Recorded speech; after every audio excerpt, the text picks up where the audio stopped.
His Excellency, the Ambassador of the Republic of South Africa, Mr. Pule Malfa, Mr. Mustafa, the President of Afsam, and South Africans and fellow esteemed guests. Tonight, we'll start with the wise words of the fallen hero, Steve Biko. He once said, "The most potent weapon in the hands of the oppressor is the mind of the oppressed." Now I'd like to have everyone to close their eyes. I'd like to have a small imaginary activity. Thank you. I'd like you to imagine yourself as a black child in South Africa. You're 5 years old, everything is okay, you're happy, you think you have a bright future, everything is unlimited, and then all of a sudden you have to go to school, and boom, there's the government now, a new law, the Bantu Education Act, which was passed by Dr. Hendrik Verwoerd in 1953. Now, you're a child, you have to go to school. At school, you have no human rights. The law allows this. Nobody respects your human rights or yourself as a human being. School is not a way out. You cannot be a doctor, scientist, or anything. School only teaches you to read and write your name. Only count up to maybe 1,000. This is our racist apartheid government. This is what they did to our people. Now I'd like you to open your eyes and I'll continue with the presentation. June 16, 1976, a day of the African child, a day worth commemorating, and a day that set us to a democratic path in our land, South Africa. By the end of this presentation, you'll have a better understanding about the Bantu Education Act, what caused June 16, what happened on the day, how we are still affected today, and how students and our parents are still affected by this, and you'll hear our stories. And let me start. Events that triggered the Bantu Education Act were by the apartheid government, and this apartheid government made this law that created a division between the students at a young age from primary school towards high school. The events that triggered 1976 on June 16 were the Bantu Education Act, and that the students had to learn in Afrikaans now, because in 1973 a new law was passed stating that Afrikaans was a new law that was supposed to be a medium of education in all the black people's schools. So this is what happened in our racially engineered society, where even education was not immune to the racism. The Bantu Education Act of 1953. Black people had no place in the economy according to the government. This is what the Bantu Education Act was about.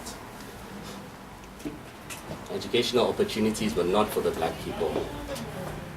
So if you were to go to school, you were only going to be a laborer in the factory, a laborer outside working as somebody's garden boy, or you'd be a cook for somebody, not even a professional chef, but you'd be a cook for a family. Or you'd go to the mines like they say earlier. The school's curriculum taught myths that Africans were only backwards, they were just rural and traditional people, and they had nowhere in the city. They couldn't live in modern areas. They could just only heard of all that was meant for the black person. The funding for the black schools was very low, if there was any. The curricula really denigrated black history, black culture, and the black identity. The student ratio to the teacher was very high.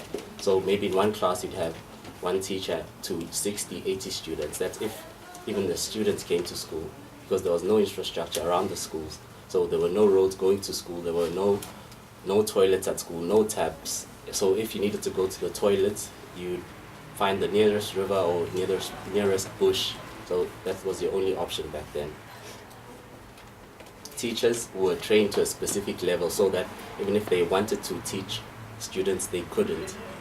So maybe a teacher would be taught maybe up until a specific level of math. So you couldn't learn calculus, there was no physics, there was no chemistry for the black people, no biology, nothing. Just to count and to write your name and learn about your culture, and that was all.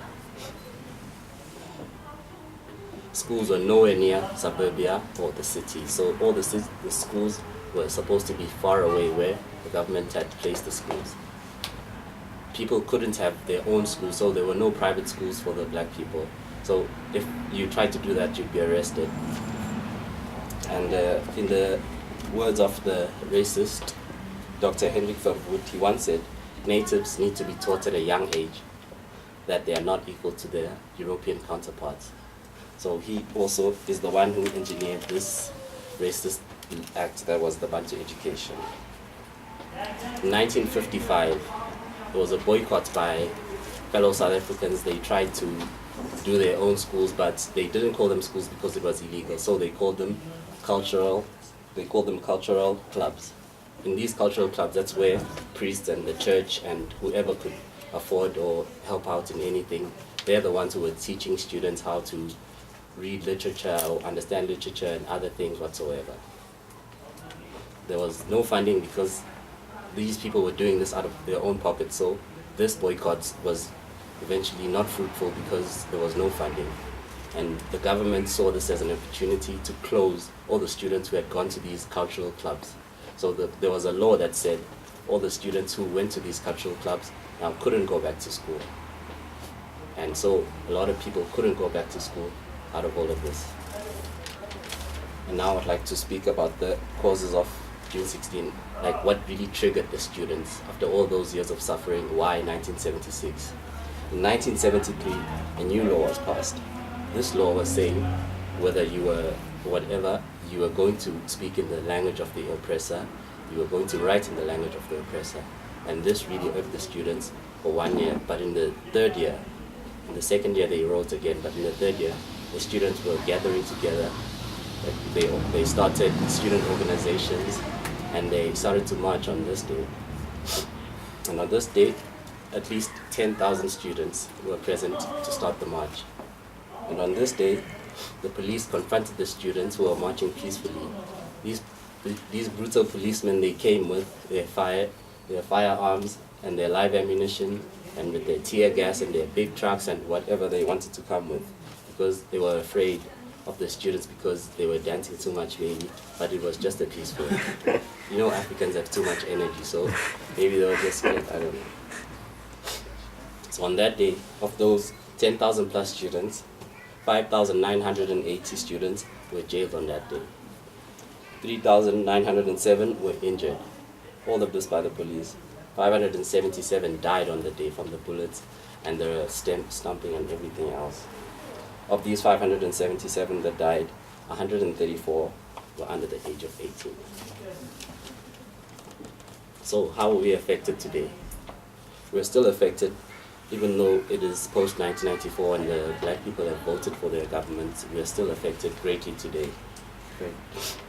The Bantu Education Act really affected our generations and our parents' generations with the careers our parents chose, because most of our parents are either educators or policemen, and there was all a force for the apartheid government. Most of this was engineered by the apartheid government. So that's why in our country you don't have a lot of adults who are doctors, a lot of adults who are lecturers, a lot of adults who are scientists, a lot of adults who are engineers. All of our parents are either at the bottom, and that's where they are. Black economic empowerment was introduced, but it still hasn't done a lot. I'm sure it will take a considerable amount of time to fix all of this damage done by the apartheid government. And I'd like to tell you a story about myself and a story that my parents told me. I am here from my South African government. I'm not here because of YTB. All the South African students who are here in Turkey, they are not by YTB. We are brought here by our government, which is trying to fight the Bantu Education Act of those years. We are still trying to find a solution. We are here learning skills that are not back home. I'm here studying aerospace engineering. He's here studying chemical engineering. A lot of students are here in Turkey, not because of yesterday, but we're here because of our government. They're taking care of us. And this is the effect of Bantu education. So we are here because of Bantu education, because we don't have enough spaces in our universities back home. We do have a lot of good universities, even better than here, but because of the amount of students who are now coming into university, there's no more space, so we have to go all the way out in the world and seek better options. And I told you earlier about these cultural clubs, and my father once told me that that the Catholic schools or whatever, they were the best schools in the country, and I didn't understand this why. Because I grew up seeing the better schools, the white schools. I thought those were the better schools. We call them the Model C schools, and the black schools, we still call them the Bantu schools. And because of this, my father was like, you have to go to a Christian school, a Catholic school, because those schools are the better ones. And I didn't understand why he was saying this, but now today, because of June 16 and June 16 and a better understanding I have now as an adult, I can see that it was actually because those were the only schools they could go to, the better schools they could go to. And my mother also told me that on June 16, where she was, she said she also heard through word of mouth, the newspaper, the radio, that students were rioting and the police had killed students. So other students, they were scared to go to school because they thought maybe if you were just going to school, you'd be shot just like the other students. And she wanted to join and go wherever they were protests, and she wanted to be a radicalist like the others and go fight for the country. And those are just my stories. Thank you very much.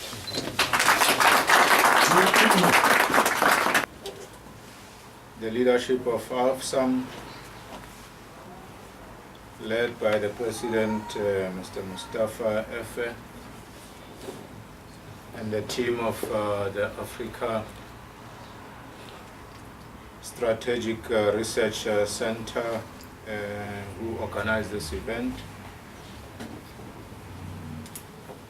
Mr. Tseporana Mani, the First Secretary in the Embassy, South African students, fellow Africans, ladies and gentlemen, friends. I'm indeed humbled and privileged to be part of this commemoration event that is benchmarked with South Africa's June 16 uprisings of 1976. Your theme provokes discussions and debate and allows for a reflection on where we come from as a human race and where do we want the world to be. The issues confronting the youth of today of inequality, unemployment, underdevelopment, poverty, and injustice are issues that are close to my heart. These are issues that characterize the history of South African child and shape their thought of a future they want. Allow me to also congratulate the leadership of Afsam to come up with a significant theme concerning the youth-related issues in the context of the African Vision for Development. It is important to state the obvious that a South African child is an African child. The challenges that have always been faced by the South African youth are integral to the challenges faced by an African child elsewhere in the continent. Let me also add that as Africans, we are part also of the 7 billion world population. So we prove that in this planet there is only one race, which is the human race. There is no other race. So wherever we are in this particular world, we must know that we are no different from any other human species that lives in this particular planet. So whether you are black, white, green, orange, or whatever, it doesn't matter, because 99.9% we are all the same.